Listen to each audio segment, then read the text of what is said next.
Hello, in front of me I've got MOTOROLA Moto G84. In this video I'll show you how to find and manage display settings. At the beginning, let's go to settings and now enter display.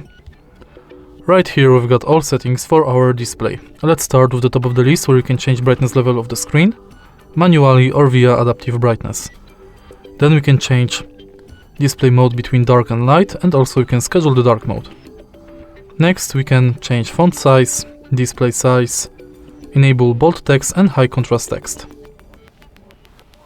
Then we can change display refresh rate between auto 60 Hz and 120 Hz. We can set full screen mode for apps, enable or disable auto rotate screen, night light that we can also schedule and adjust, change colors of the display,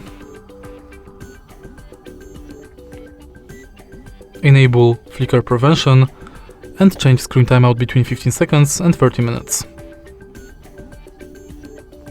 Next we can set screensaver,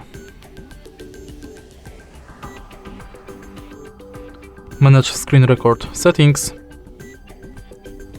enable 3-finger screenshot, swipe to split, and manage Moto Connect function. And that's basically it for display settings. If you find this video helpful, please leave a like, comment and subscribe.